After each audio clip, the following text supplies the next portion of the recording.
Welcome to economics class. Today we are going to know about a new law of equimarginal utility. Equimarginal utility. This law is also known as law of substitution. एक economics हुए थे गॉसेंस, उन्होंने ये law दिया था, इसलिए इस law को गॉसेंस लॉ भी हम लोग कहते हैं।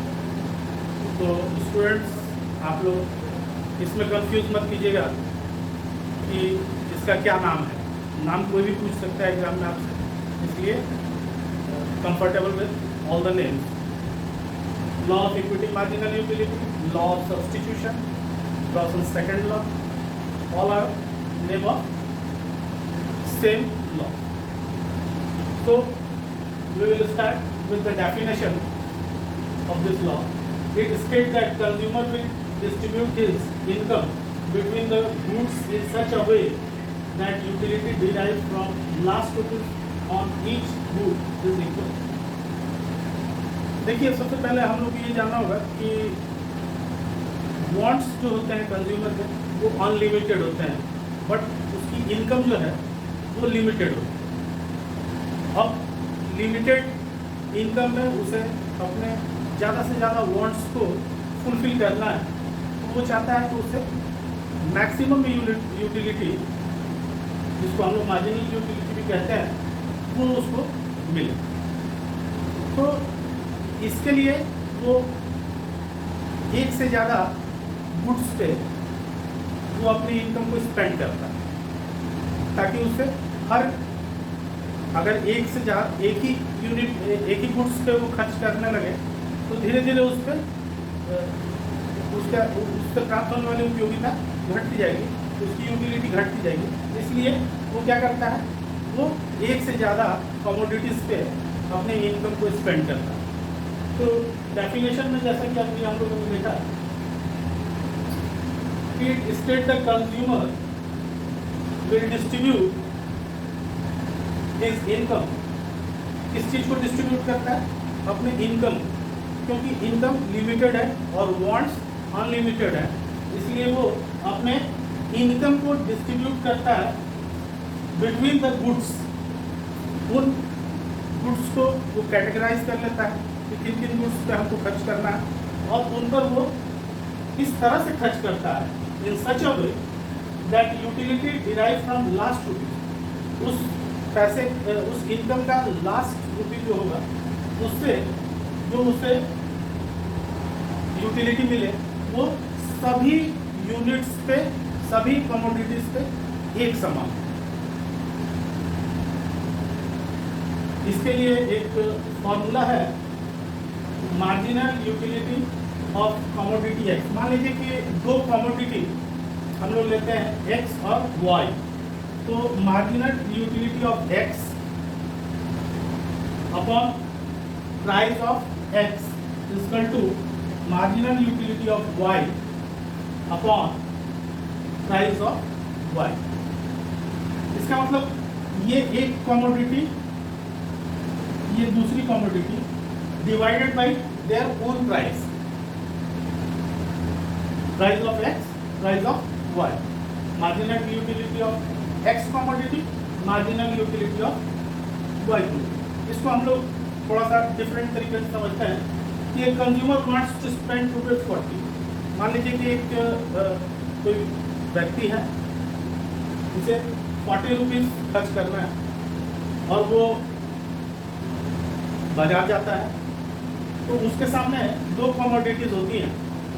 एक कमोडिटी x होती है, कुछ भी मान सकता है, ऑरेंजेस मान सकते हैं, कमोडिटी x जो है वो ऑरेंजेस नहीं, यहाँ हम लोग x मान के चलेंगे, x है जिसका प्राइस जो है वो ₹5 है, और प्राइस ऑफ कमोडिटी y मान लीजिए मैंगो है, तो उसकी प्राइस है क्या +10। इन दोनों कमोडिटीज को वो किस रेशियो में उसकी यूनिट्स को खरीदेगा, इसकी बात को ये लॉ डिफाइन करता है। इस शेड्यूल से हम लोग देखेंगे, एक तरफ हमने यूनिट्स को लिया है किसके यूनिट्स को लिया है?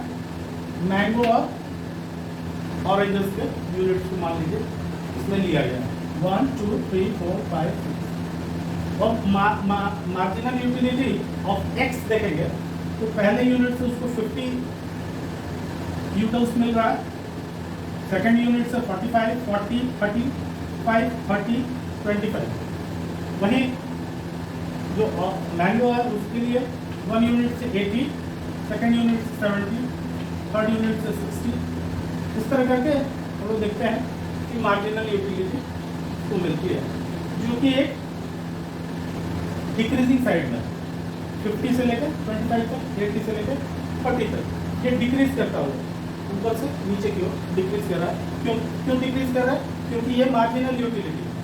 और मार्जिनल यूटिलिटी जैसे कि हम लोगों ने पढ़ा है पहले क्लासों में कि मार्जिनल यूटिलिटी जैसे जैसे हम लोग यूनिट्स बढ़ाते जाते हैं उससे मिलने वाली यूटिलिटी लगातार कम होती जाती है। अब यहाँ हम लोग हर एक यूनिट के कंजम्पशन में उसको कितना मिल रहा है इसको निकालने के लिए हम इसको प्राइस से डिवाइड करते हैं। प्राइस कितना है कमोडिटी एक्स का? 5। तो 5 divided by 50 divided by 5 equal to 10।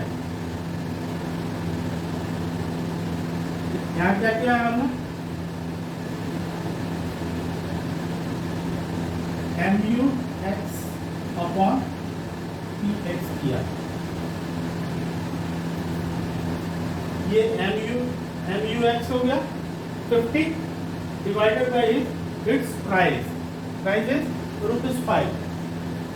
इसका तो क्या हो जाता है? 10। This will also divide by 5 9। This will also divide by 5। इस तरह हम लोगों ने ले लिया। अब यहाँ कमोडिटी y उसको भी इसी तरह से ले लिया। उसका प्राइस कितना है? 10। तो हम लोग किससे डिवाइड करेंगे? Divided by 10। यहाँ हम लोग क्या ले रहे हैं? mu y अपॉन p यहाँ ले डिवाइडेड बाय 10। तो हम लोगों ने ले लिया। एक कॉम्बिनेशन बन गया यूनिट्स का। अब हम लोग देखेंगे कि कौन से कॉम्बिनेशन में इसकी एक शर्त यह है कि वो अपने इनकम को डिस्ट्रीब्यूट करता है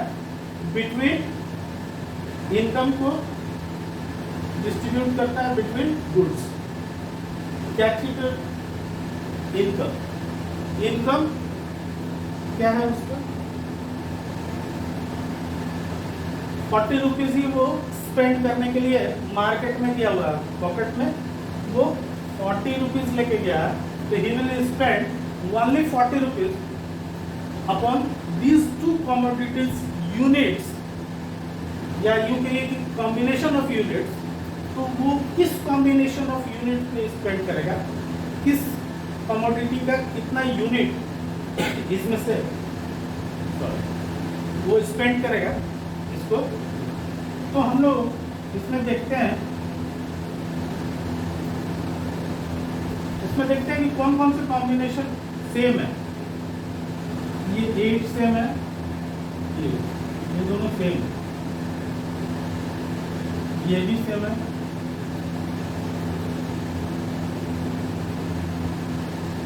और ये भी सेम।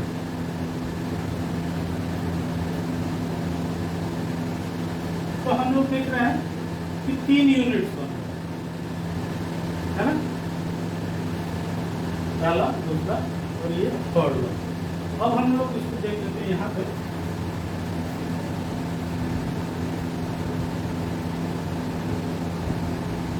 y का कितना लिया है? 3 यूनिट्स। प्राइस क्या था? प्राइस था 5। 15 रुपीज स्पेंड हुआ। अगर 3 यूनिट्स ले रहे हैं, फर्स्ट कमोडिटी जो है उसकी 3 यूनिट्स अगर हम लोग लेते हैं तो कितना हो जा रहा है y का, और उसी में एक यूनिट ले रहे हैं एक्स यूनिट, और ये एक यूनिट वाई का, इसका प्राइस है 10।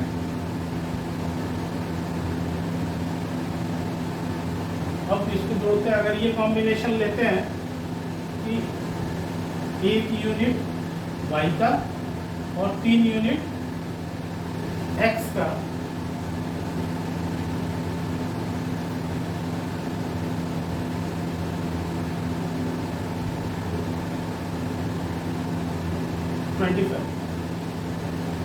उसने कितने खर्च किए? 25 rupees, but he has to spend ₹40। ये कॉम्बिनेशन ठीक नहीं बैठता, ये कॉम्बिनेशन ठीक नहीं बैठता। Let us see the second combination, जिसमें 4 यूनिट्स लेगा वो एक्स के 4 यूनिट्स लेगा, multiplied by its price 20। Y का वो 2 यूनिट्स लेगा,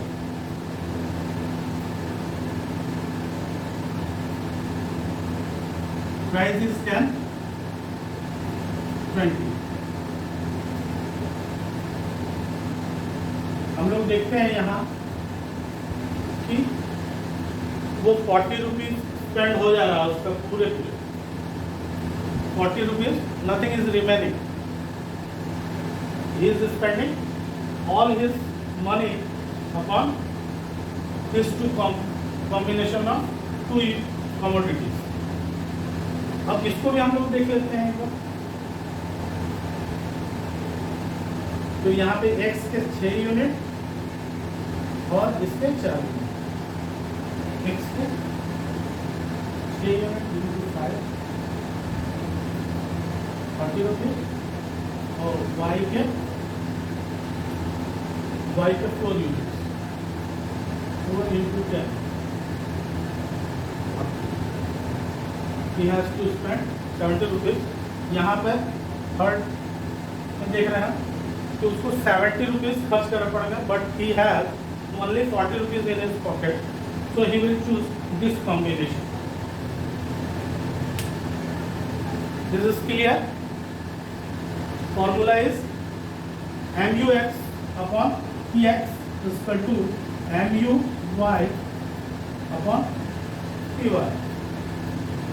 कंज्यूमर कितना खर्च करना चाह रहा था? 40 रुपीज। कमोडिटी 1 का प्राइस कितना था? 5 रुपये। कमोडिटी Y की कीमत कितनी थी? 10 रुपये।